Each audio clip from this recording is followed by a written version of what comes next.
there was a version of me making this movie maybe as my first movie, but when I made my first movie, there wasn't technology the way there is now,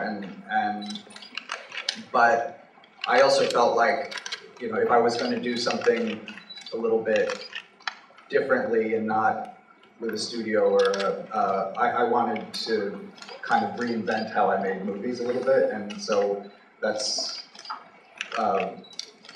in some ways it was less about budget and more about a philosophy of shooting, I guess. I was comparing it to like a record like Paul McCartney made after the Beatles. Like he made these records in his basement, and they were really big sounding, but they were very intimate. Sometimes done with his wife, and and there is a tradition of pop records that are made that way. And I felt like, what's the movie version of that? What's something where, like, with a small group of people, we could kind of make something, you know, in some ways homemade, but in another way that was like a great pop album. The structure of the script, which was something I think I realized more consciously once I started directing it, and less so while we were writing it, is that it has a lot of little scenes in a row. They'll often have, like, Frances buying, you know, supermarket, waiting for Sophie outside her work.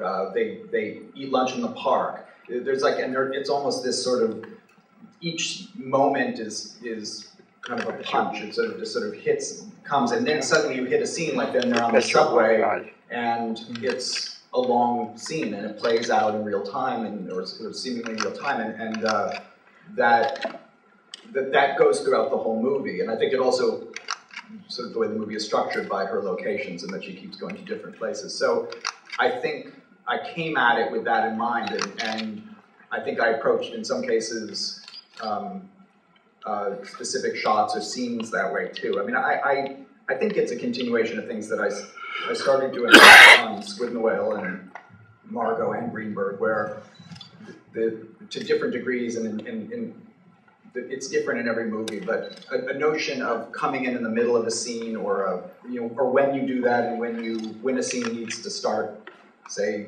20 seconds into it or something.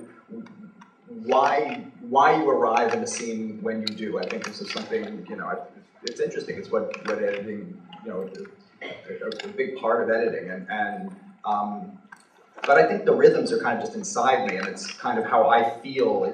Generally, when you're cutting, and Jen Lame, who cut the movie with me, I think we both had the same kind of experience of it, is that you just kind of feel like you know when you want to be in something, when you want to be out of something, and sometimes it means cutting someone off in the middle of the sentence, or letting the sentence go into the next shot or something like that.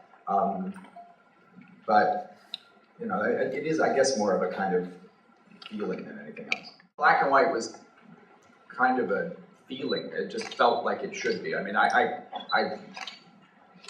then you start intellectualizing things, and then you have reasons for everything. But it was also just something I wanted to do, which was shoot in black and white and shoot New York in black and white. And I also like the music goes with the same feeling of that there's something so clearly cinematic about black and white, and I wanted to shoot very formally in a lot of cases, and there's no handheld camera or anything, you know, to really give Frances her movie, and that the movie that Frances was in was very much a movie, and the music was grand and romantic, and